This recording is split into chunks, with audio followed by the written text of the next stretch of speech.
Adelantamiento, maniobras de sobrepaso. El adelantamiento debe tener siempre una utilidad. Si el conductor al adelantarse solo consigue avanzar un par de lugares en la fila de vehículos, la ganancia del tiempo es nula, mientras que el gasto de combustible es alto y la seguridad vial se compromete. Es importante que haya espacio y tiempo suficiente para realizar la maniobra de adelantamiento. También en este caso es de gran importancia la distancia de seguridad y el análisis de las condiciones del medio ambiente. Si el conductor garantiza que existe margen para adelantarse con seguridad, no es necesario realizar una aceleración intensa y en la mayoría de los casos puede adelantar sin peligro con un incremento de velocidad de 10 a 20 km por hora, teniendo en cuenta las velocidades máximas. El adelantamiento a otro vehículo debe hacerse por la izquierda, conforme a las siguientes reglas. El que sobrepase debe constatar que la vía de su izquierda esté libre en una distancia suficiente como para evitar todo riesgo y que ningún conductor que lo siga a la vez esté sobrepasando. Debe tener visibilidad suficiente y no iniciar la maniobra si se aproxima una curva, una encrucijada, un puente, la cima de una vía o un lugar peligroso. Debe advertir al sobrepasado su intención de sobrepasar por medio de destellos con las luces frontales bajas y altas o la bocina en zona rural. Debe efectuarse rápidamente de forma de retomar su lugar a la derecha, sin interferir en la marcha del vehículo sobrepasado. Esta última acción debe realizarse con el indicador de giro en funcionamiento. El vehículo sobrepasado debe reducir su velocidad. Choque frontal por adelantamiento. La maniobra de adelantamiento es muy peligrosa y es la principal causa de siniestros en zonas suburbanas. El peligro de la colisión frontal aumenta cuando el conductor que efectúa la maniobra se desplaza por una vía de doble sentido de circulación, 2 carriles, lo que implica efectuar un trayecto por el carril de mano contraria. Los choques frontales son particularmente graves porque la velocidad del impacto es la suma de la velocidad de ambos vehículos. Eventos durante la conducción. Cruces. Es imprescindible tener una correcta visibilidad de la situación y del panorama de tránsito para poder adoptar una velocidad responsable.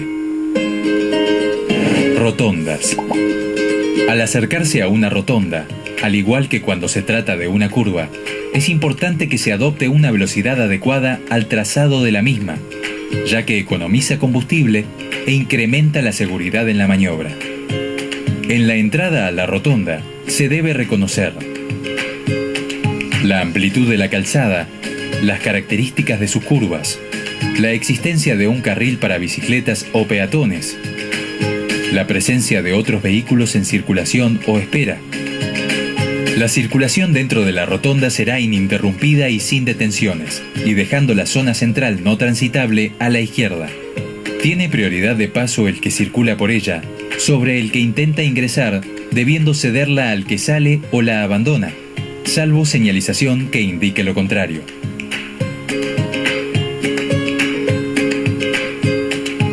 Incorporación a las carreteras. Para la incorporación adecuada a caminos y autopistas, es necesario que se alcance la velocidad que el tránsito tiene o debe tener en la vía a la cual se pretende ingresar. Salida de la carretera. Debe realizarse sin estorbar a los vehículos que circulan detrás, lo que significa salir de la calzada principal sin reducir la velocidad hasta entrar en el recorrido de desviación de la circulación. Paso a nivel ferroviario. Es importante detenerse a más de 5 metros antes del paso nivel, en caso de observar luces intermitentes, campanas o señales de bandera. Una barrera que está bajando o baja significa que el vehículo debe detenerse inmediatamente. Nunca cruzar la vía ferroviaria hasta que vuelva a subir la barrera y las luces intermitentes se hayan apagado. La máxima velocidad para cruzarlo es de 20 km por hora. Nunca se debe detener el vehículo si el cruce se ha comenzado a realizar. Si por alguna razón el vehículo no puede finalizar el cruce, se debe abandonar el mismo y alejarse de la vía. Cuando un vehículo circula por una calle ubicada en paralelo a una vía de ferrocarril, tiene la obligación de dar paso a los vehículos que salen del paso a nivel. Cuando el paso a nivel no está señalizado, tener en cuenta que puede pasar un tren en cualquier momento. Es necesario detenerse a mirar, escuchar y luego proseguir el camino. Detención y estacionamiento. Vehículo detenido es el que detiene la marcha por circunstancias de circulación, señalización, embotellamiento o por ascenso o descenso de pasajeros o carga sin que deje el conductor su puesto. Vehículo estacionado es el que permanece detenido por más tiempo del necesario para el ascenso o descenso de pasajeros o carga o del impuesto por circunstancias de la circulación o cuando tenga al conductor fuera de su puesto. Detención. Cuando se circula en el vehículo y es necesario efectuar una detención, por ejemplo ante un control de tránsito o una cabina de peaje, se debe realizar de la siguiente forma: anticipar la operación prestando atención a las señales de indicación, levantar el pie del acelerador y dejar rodar el vehículo por su propia inercia, efectuar las pequeñas correcciones necesarias para acomodar la velocidad con el freno de pie, reducir la marcha en caso de ser necesario. Detención y parada final. Se encuentra funcionando al ralentí, con un consumo de 0,4 a 0,7 litros por hora. Estas cifras, aunque no sean altas, representan un consumo considerable si se computan de forma acumulada en todos los tiempos de paradas realizados. Las paradas intermedias realizadas con frecuencia no perjudican al motor de arranque. Estacionamiento en paralelo. Esta maniobra requiere que el vehículo efectúe una curva, generalmente en marcha atrás, para quedar en posición de estacionado en línea paralela al cordón de la calzada y en línea con los otros vehículos del lugar. Pasos para estacionar. Encender las balizas para avisar a los conductores que vienen detrás, sobrepasar el sitio elegido y detener el vehículo a un costado y delante del mismo, comprobando que el área ofrezca el espacio suficiente. Girar las ruedas para realizar una curva hacia atrás con un ángulo de 45 grados respecto al lugar donde se pretende estacionar. Una vez introducida la parte trasera en la línea de vehículos estacionados, girar las ruedas en el otro sentido para acompañar la curva. Completar la maniobra retrocediendo y ubicando en línea con el resto de los vehículos estacionados. Una vez en línea, avanzar hacia atrás o adelante, según permita el espacio del lugar de estacionamiento. Observar que el vehículo respete los 50 centímetros de diferencia con los ubicados detrás y delante, y la distancia del cordón. La conducción y los factores climáticos. Lluvia. Es uno de los factores más frecuentes en las causas de siniestros viales. La lluvia disminuye la adherencia de los neumáticos hasta un 50%, aumentando las posibilidades de resbalar. Es por ello que, en caso de lluvia, es necesario guardar una distancia mayor con el vehículo que circula delante. Asimismo, la lluvia afecta el campo visual del conductor. Por ello es necesaria la revisación regular de limpiaparabrisas. Efecto planeo o aquaplaning. El agua acumulada en el pavimento puede provocar la pérdida del dominio del vehículo, produciendo el efecto planeo o aquaplaning. A velocidades superiores a los 50 km por hora, las cubiertas pierden contacto con el pavimento, provocando el efecto planeo. Si esto ocurre, no hay fricción alguna para frenar, acelerar o girar. Para evitar el aquaplaning, no se debe manejar con cubiertas desgastadas y corresponde reducir la velocidad. Niebla. Este efecto climático puede aparecer en lugares bajos, al salir de una curva o en lugares de poco viento que favorecen la permanencia de bancos de niebla. La niebla produce una película de humedad sobre el pavimento que reduce la adherencia de las cubiertas de manera considerable. Por ello, es necesario tener en cuenta lo siguiente: conducir con regularidad, evitar frenar bruscamente o constantemente, no sobrepasar a otros en caso de niebla, Mantener la distancia adecuada con el vehículo que circula delante. En caso de conducción con niebla, guiarse por la señalización de la vía de circulación. La línea blanca al costado de la ruta sirve de referencia para orientarse. Mantener encendidas las luces bajas. Las luces altas encandilan a los demás conductores. Utilizar faros antiniebla. Apagar la radio para concentrarse en los sonidos de otros vehículos y tratar de ubicar su posición. Encender la calefacción para desempañar el parabrisas y la luneta. Los acompañantes deben mantener silencio. En caso de detención del vehículo, detenerse en lugares seguros como estaciones de servicio o peajes. De ser necesario, detenerse en la banquina, hacerlo lo más lejos posible del camino con las luces y balizas encendidas. Conducción con caminos con nieve o hielo. La nieve produce como primer efecto negativo la falta de visibilidad y afecta la adherencia de los neumáticos y la tracción.